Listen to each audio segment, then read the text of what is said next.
I know is a big deal in China is for the man to have a lot of money while dating. Like he needs to prove his status to the woman. What do you think about this? Mm-hmm. I think this rule applies to everyone, like all around the world. It doesn't really only apply to China, but I think in China, it's very known, like well known for that, is because I think our older generation has been through like poverty. They don't have money. So they absolutely think that money is the most important thing in their lives because they never had them before. So I think it really gives us a very utilitarian culture where everything is very focused on like, material goods are the most important thing and economic foundation is the most important thing. So which leads to men need to have money to date. And men need to pay everything. Men needs to pay everything when you go on dates and get married. And I think that's just where like people think, like most people think like that, including myself. Yeah, that was actually my question to you. What do you personally believe when it comes to dating? Has that shifted at all since you've come to the US? Obviously, US is still quite materialistic, but has that changed at all for you? I think it hasn't really changed much for me because I always feel like, I don't really I don't really enjoy the conversation of like, oh, does man needs to pay for the first date? I don't enjoy that because why women get asked so much about this, Why can't you just ask men the same questions? It's the same thing as why people ask women about how do you balance family and career. Because they ask women because women have a certain expectation when it comes to the first date. That's why it's a conversation. That's why it's a debate and continues to be a debate. Now in China, she's saying that the man is supposed to pay for everything. They pay for all the dates and they pay for the marriage and they pay to take care of the home. Well, in North America, there's still that women want to be, they want to be the boss girls and the boss women and they don't need a man and da da da da da da. And you've heard the rhetoric here, I've shared here on the show, but it continues to bring up these topics and these conversations and these debates because of the attitude and the mentality of modern women in Western society. So hence why. Like we never ask men like how do you want to balance family and career, because I feel like we're living in a patriarchal society, like where everything. No, we're not living in a patriarchal society. We've shifted from that. We live in a matriarchal society. No, no one is going to be asking a man how is he going to balance, because he's just got to get it done. There's no balancing. There's no, oh, you're a man, how do you balance working a full-time job and taking care of your family and doing all the things? Because it's an expectation of the man that he shows up, he provides, he protects, he pays the bills and all those things. So nobody's going to be trying to ask a man, oh, how do you balance your career? No, it's the woman that we tend to ask the woman, how does she balance having a career and looking after her children and her family? This is why. So you can clearly see that even though that she's in China, she still has the modern women mentality that we could live in a patriarchal society and that women are victims, that women are at the bottom. No, actually, that's no longer the case. That's no longer reality, sweetheart. Men sets the standards for everything. And we have to admit that because everyone in power are men and the leaders, and they're all like men. Like there are women, but they're only a very small percent of them are women. Because men are the ones who have built the infrastructure that we live in this world. And interesting enough, I recently came across, now that she talked about it, let me just bring this up because this is a great place to share this. I recently came across a tweet from Myron of the Fresh and Fit podcast, and I thought it was quite interesting. Let me bring it up and share that with you. Where do I have it? Here. Where are my photos? So he said, And this is addressing exactly what she is talking about. He says, men control 95% of the infrastructure careers that keep your lights on, water running, internet on, and other first world conveniences you take for granted. Men invested 90% of all the most important invented 90% of all the most important inventions, right? The only reason, and he's saying this to someone who said that everyone knows a woman needs a man like a fish needs a bicycle. In other words, a woman don't need a man. And this is what this person's saying. Women only needed men when men monopolize all the resources. So he continues to say the only reason you're able to tweet such moronic things is that because a man created the phone and X app for you to do so. Okay? So this is exactly what we're talking about here. And she's going on about, men dominate everything. Well, yeah, because they built the world. They've built the infrastructure for us women to live in. Okay? Not many women have done that or have contributed. Not many. I'm sure women have to some degree, but majority of it has been done by men. So we're living, so my point is that we're living in an extremely patriarchal society where men have already taken so many advantages and women just need to fight for themselves. Like, of course, we want men to pay for something because I think this is just a great gesture to do. But on another way, I also respect women who want to like split the bill for their first date. I think that for me, it's like women can do anything and set up their own standards. If you want. Do you get the feeling that this Chinese girl is a feminist? Do you get that feeling? I wonder what give it away.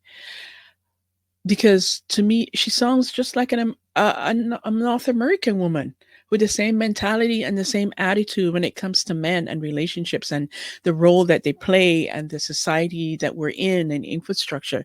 She is clearly a feminist. Them to pay, you can ask them to pay, and you don't have to be ashamed of being called like a gold digger or like being ashamed of being called a bad feminist. And if you don't want them to pay, then it's totally okay. It's just women just can choose whatever they want. So that's my point. And do you then believe in some gender roles, or is it more that you just feel like men should pay and that's it? Or do you believe like, okay, if the man pays, and then you're kind of raised with the idea that the woman should be then taking care of certain things? To be honest, I'm still thinking about this because I think growing up in China, I definitely feel like in China, men just pay for everything, and they have to pay for the houses, they have to pay for the cars and everything, and the women have to take care of the family and take care of the kids and the responsibilities in the family. But after I came to the US, my thoughts definitely changed a lot because if women can, because I feel like, so even though they have taken care of so much things in the family, but they're still not respected in the society because everything they do in the family are not valued in, they're just not valued in this patriarchal society because now people just value if you have a career, if you have money, if you have fame, but they don't really value their mom taking care of their kids at home. So that's why a lot of like Chinese women like me realize that even though men pay everything, you still need to have your own career and your own money for you to be respected in the society and for you to found your values. So right now, I definitely feel like I still think that men should pay for everything, but I will earn my own money and get respected. So you're going to spend the money on yourself then. Yeah. You're definitely getting the American values. And then men just spend it on me as well. Double income household. Yeah, because the original thing, I mean, with men paying, I totally can relate to that. In Russia, it's definitely the same, and that's how I was raised as well.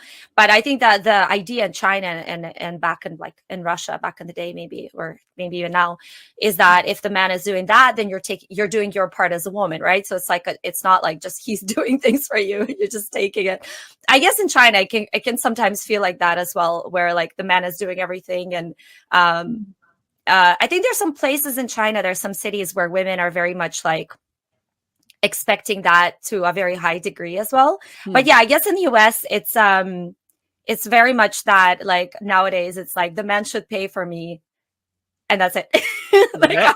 I'm not bringing anything and there's nothing I'm bringing to you. Exactly. Just pay for me, which is interesting. That's something I always wonder about as well. I'm not sure how I feel about the fact that we as women are kind of it feels like in some ways using guys to pay for us, but we're not willing to give anything in return.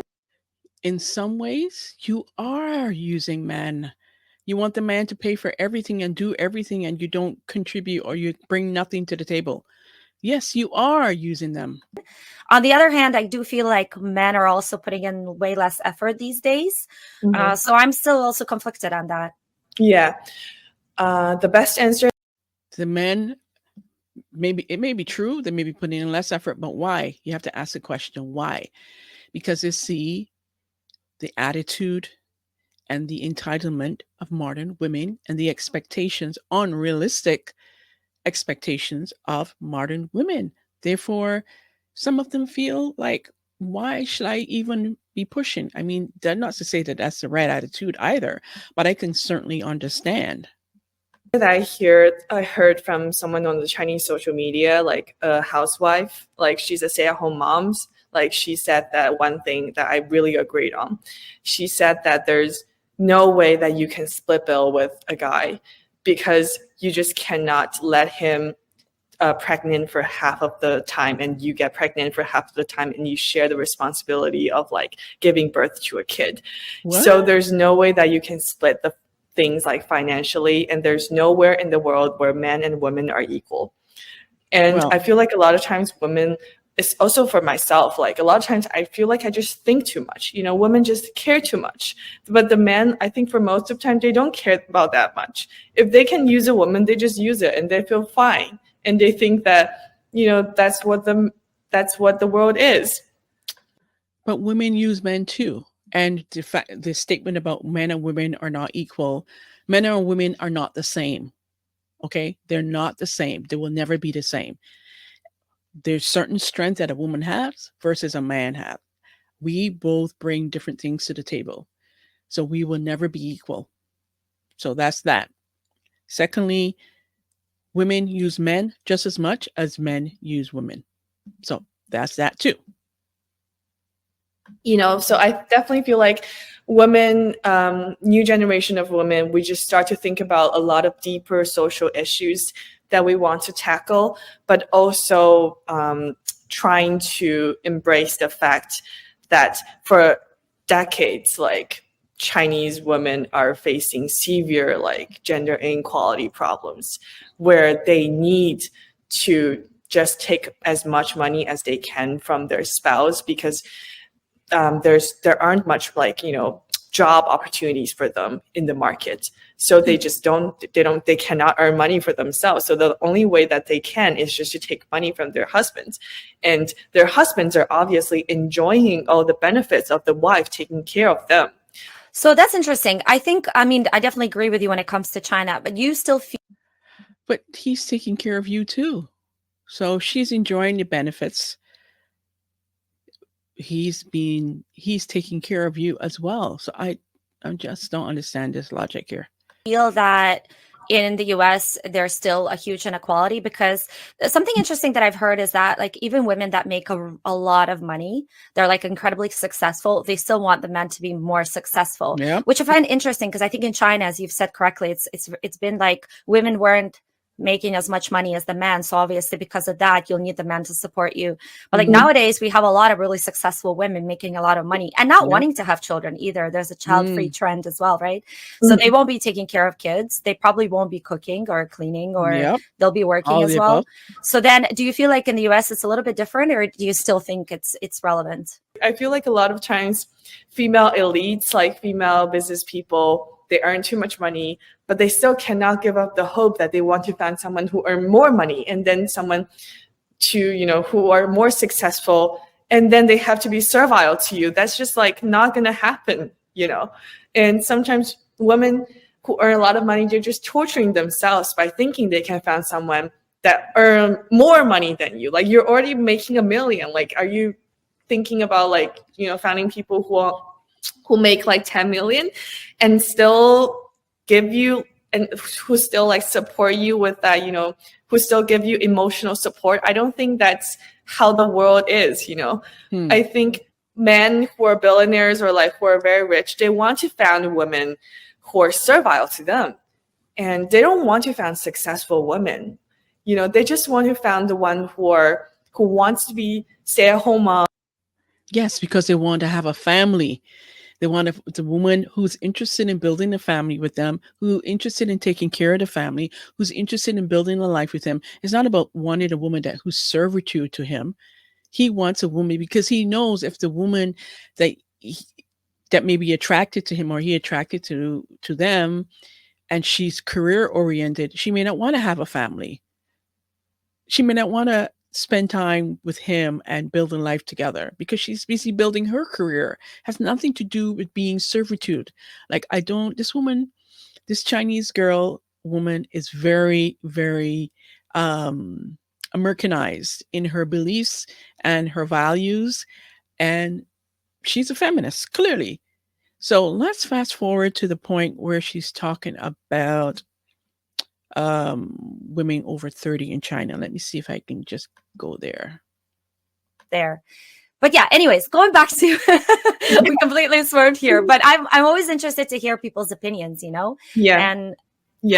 But in China, definitely, like, there's also a trend, and I would love to hear your thoughts on it, of men not only paying for women, but even carrying their bags. Like, sometimes I've heard they tie shoes for girls. So tell me a little bit about that. To be honest, I feel like a lot of times we saw this kind of news, but we totally forget that China is a patriarchal society in nature. So a lot of the gestures that the men do is mainly to attract girls and let them become the wives, and then let them do all the chores and take responsibilities for the family and do everything after. So in other words, she's saying that the men are just putting on the front. It couldn't be that they're just, it's chivalry and that he's just being a gentleman. No, he has ulterior motives. This is why he's carrying your bag or doing your shoes or being nice, because he wants to marry you so you can have children and basically be a slave. That's what you're saying. And this is what I'm hearing from her. Am I wrong? Isn't that what she's saying? Because that's what it sounds like to me, that she says that the men, they're not genuinely being nice and being chivalristic. I hope I said that right. That they have ulterior motives. So I think a lot of times they may think like men are willing to do this like very demeaning behaviors because they're great men. No, they're just doing this for the tactics. They're just doing this for you to relax. And they tell you that, oh, I'm the best man in the world. I'll tie your shoes. I'll do anything for you. Just become my wife and you'll be the happiest woman in the world. And then they marry them and then realized, oh, shoot, they're never going to clean anything at all. You get the feeling that this girl has been hurt in the past and have some trust issues. I think so. They're never going to clean the house. They're never going to do the things they used to say they will do, and a lot of times girls fell into that trap, and then they marry someone who don't have that financial support and who are poorer than them, and they realized it's a trap. Because a lot of times men do this because they don't have anything else to support you. the only thing they can do is to do the little tactics. And yeah, Wow. I think a lot of times, like in China, like definitely the social norm is to not marry someone who has less money than you, especially for girls. So you talk a lot about being a marriageable woman in China. As you mentioned, you do this a little bit ironically. So there's no like specific way that you have to be to get married, but are there certain pressures as a woman to be a certain way in order to be marriageable, in order to be considered for marriage? For example, someone has mentioned that having a PhD is going to work against you if you want to find a husband. Yeah. So in China, having a PhD degree is not going to stop you from finding a husband, but having a PhD degree at 30 years old will stop you from finding a good husband, because in the Chinese marriage market, all men care about first and foremost is the age. So if you are not under 25 years old, it will become a huge disadvantage for you to find a good husband in the market. Okay. So how old do you have to be then as a woman to be considered a leftover? A leftover. So I think around 30, like after 30 years old. But if you're after 35 years old, then just you're out of the market. You know, it's more like you don't have to consider about getting married anymore. Just to maybe have a child on your own is the best way for you. So after 35, you're no longer considered in the market. If you're older, 25 or younger is ideal. And anything between your leftovers. Interesting. If you were married and you got divorced and you're, let's say, like 37, what would happen then? I think that's actually better than women who haven't got married after 30. Like if you had a marriage before, then you would lower your standards, and then you would actually find someone that's maybe also get a divorce before, or who have like, you know, who are shorter or who earns less money, because you already have a taste of what marriage is like before. So your standards will also go lower, and then you'll actually be more likely to find the guy that suits you well. Interesting. That's so sad. Like a lot of times. Yep. Very sad. And if you want to go watch the full episode, the full interview, you will find that information below this video. Wow. That is a lot. We've covered a lot today. I want to hear from you. Let me know what you think about the stories I covered today with the teacher having sex with the underage boy for over a year. Then I shared about the Nala, the OnlyFans sex worker who gave her life to Christ and how that's working, as well as the mother who twerked at her reveal party, and the mother who left her 16-month-old baby at home while she took a 10-day vacation to Puerto Rico, who's now sentenced to life in prison.